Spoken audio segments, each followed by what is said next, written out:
मैं उस प्रदेश की बेटी हूँ जहाँ माँ पठियारी होकर के भी अपने बच्चों को वो शिक्षा दे देती है, एक पिता राजा होकर के भी इतना लालन पालन नहीं करता। उसमें मैं क्या बेटर कर सकती थी, क्या अच्छा कर सकती थी? खेत संभालना, पशुपालन संभालना, माँ को संभालना, बहन भाइयों को संभालना, जो जो मेरी ड्यूटीज बनी मैंने उन ड्यूटी को बखूबी कि हमारा राम राज्य हो।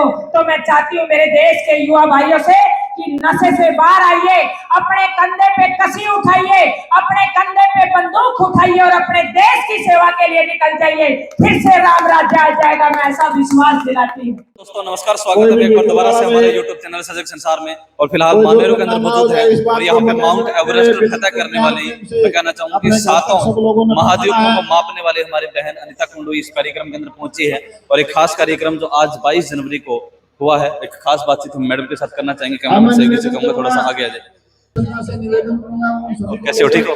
बिल्कुल बढ़िया भाई साहब। आज इस कार्यक्रम के अंदर पहुंचे हैं, आपने इस कार्यक्रम को इतना प्यारा बना दिया माताएं बहनों के साथ इस तरीके से मिल करके, ये प्यार के बारे में क्या कहना चाहिए? देखिए भाई साहब, बड़े बुजुर्ग कहते आए हैं, दादी ने सिखाया, माँ ने सिखाया कि प्रेम से बड़ा कोई भी हथियार नहीं होता। अगर संसार को खूबसूरत बनाना है तो प्रेम से बनाया जा सकता है और प्रेम ही सबसे बड़ी ताकत है। आप जो प्रेम से जीत सकते हैं वो किसी चीज से नहीं जीत सकते।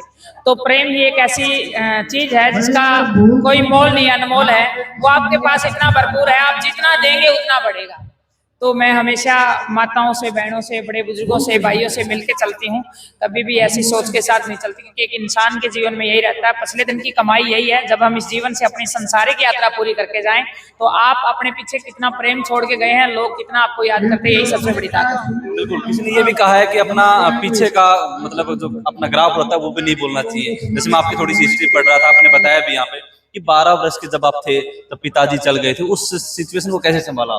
देखिए, सारे विचारों की ताकत है। मैं हमेशा हर स्टेज पे बोलती हूँ माताओं बहनों को, परिवारजनों को, कि विचार ही सबसे बड़ी है। मेरे पेरेंट्स ने मेरे अंदर वो बचपन से विचार भरे कि कैसी भी सिचुएशन आ जाए, विपरीत हालात में आपने मजबूत होना चाहिए। तो मैं मजबूती के साथ उस चीज को मैं लेके बढ़ी और मैंने उस सिचुएशन को स्वीकारा और उसमें मैं क्या बेटर कर सकती थी, क्या अच्छा कर सकती थी। खेत संभालना, पशुपालन संभालना, माँ को संभालना, बहन भाइयों को संभालना, जो जो मेरी ड्यूटीज बनी मैंने उन ड्यूटी को बखूबी निभाया। और यही श्री राम जी, आज बहुत बड़ा दिन है और यही श्री राम जी के जीवन से मिलता है कि मैं जैसी भी सिचुएशन है उसमें अपनी जिम्मेवारियों को संभालिए और आगे बढ़िए। जब 12 साल का बच्चा, एक स्कूल लाइफ ही होती है उसकी, और समझने में उसको अपना भविष्य कभी नजर नहीं आता, उसको पता नहीं होता, क्योंकि उस समय जब पिता का साया हो जाता है ना, तो मैं कहना चाहूंगा कि बच्चे का अंधकार स्टार्ट हो जाता है आप आम दुनिया के अंदर। लेकिन आपने उस टाइम आइडियल किसको मानते, किसने आपको इस चीज के लिए? देखिए, मेरे माँ और मेरे दादी और मेरे पिताजी, मेरे परिवारजन मेरे आइडियल हैं,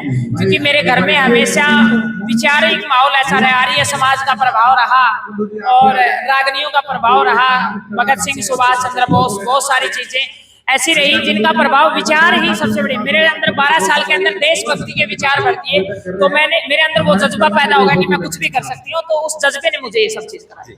मतलब क्या होता है, प्रोग्राम में जब मुख्य अतिथि के तौर पे जाते हैं, कई बार भीड़ भड़ाका ज्यादा हो जाता है। हर मुख्य अतिथि यही चाहता है कि भीड़ से बच के निकला जाए, लेकिन आप तो भीड़ के अंदर ही जाके चले गए।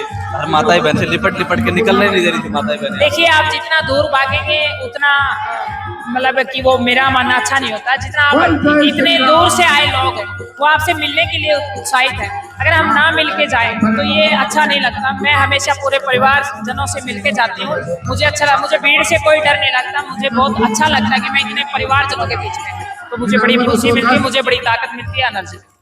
आज इस प्रोग्राम में पहुंचे श्याम सुंदर भाई एक समाज सेवा के तौर पे जो कार्य कर रहे हैं, ऐसे भाई बहुत कम देखने को मिलते हैं, आप जैसी बहनें भी बहुत कम देखने को मिलती हैं, क्या कहना चाहिए? देखिए, मैं श्याम सुंदर को अग्रिम बधाई देती हूँ, जो भी उनका सपना है वो पूर्ण हो और ऐसे सामाजिक कार्य करते रहिए, क्योंकि हमने सबसे अंतिम पंक्ति में जो व्यक्ति बैठा है उसके लिए हमने हेल्प करनी है, उनके लिए काम करना है, ताकि मेरे जैसे हजारों, लाखों, करोड़ों ऐसे युवा है जो बहुत सारी चीजों से वंचित है, उन बच्चों को वो लाभ मिले और वो एक कामयाब युवा हो, वह हमारे राष्ट्र की पहचान हो, शान।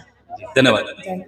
ये थे हमारे साथ अनिता कुंडू जी, जो माउंट एवरेस्ट फतह करी है इन्होंने और देश में अपना एक नाम कमाया है। क्योंकि एक व्यक्ति के पास जब वो समय होता है जिस समय शायद रास्ता भटकने की राह होती है, 12 साल की उम्र क्या होती है एक व्यक्ति के अंदर, लेकिन 12 साल की उम्र के अंदर उन्होंने अपने सपनों को संजो के रखा और सोचा कि मैंने अपने जीवन के अंदर बहुत कुछ बड़ा करना है।